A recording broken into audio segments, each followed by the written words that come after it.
নমস্কার বন্ধুগণ, good morning. আজকে আমি একটা খুব সুন্দর জাস্ট কেস নিয়ে আলোচনা করব। একটা ক্রনিক নসিয়াটিক টেন্ডেন্সি ছিল, মাথা ঘোরার ব্যাপার ছিল এবং কনস্টিপেশনের প্রবলেম ছিল। তো ইরিটেবল বাওয়েল সিনড্রোম ছিল। পেশেন্ট আমার কাছেই আছেন।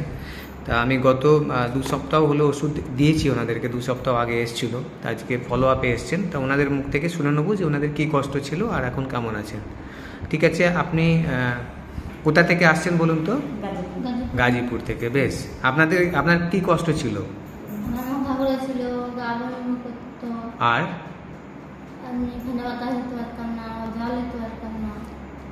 আর কি হতো?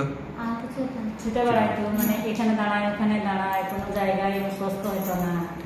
মানে জল দিলেও অসুবিধা হইতো, বা কোনো সময় গদগদ করে জল মানে ঢেলে দিত, বেশ বেশ, তাও অসুবিধা হতো। তাও এই সমস্যাগুলো আপনার কত বছর ধরে ছিল? 1 বছর।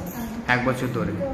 বেশ, 1 বছর থেকে গ্রামে ডাক্তার দেখাচ্ছি, ওষুধ খাওয়াচ্ছি, কমছে আবার বাড়ছে, কমছে আবার বাড়ছে, কোনোদিন ওষুধ না খেয়ে বেশ, ঠিক আছে। দিন চলে নি, একদিন একবেলা না খেলে আবার সেইটা হয়ে গেছে। আমাদের এখানে কতদিন ওষুধ খাওয়া হলো? 3 সপ্তাহ হলো। 3 সপ্তাহ হলো। তা ওষুধ খেয়ে কেমন আছো মা এখন তুমি? ভালো আছি।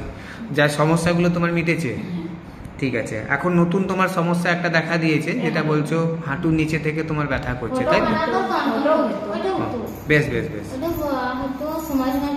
ঠিক আছে। তোমার ওই যে আগে একটা সমস্যা ছিল 7 দিন 10 দিন পর পর যে পায়খানা যাওয়ার ব্যাপারটা, ওটা এখন কেমন আছে মা? এখন ডেলিভারি। বেশ বেশ, তোমাকে বলার জন্য ধন্যবাদ।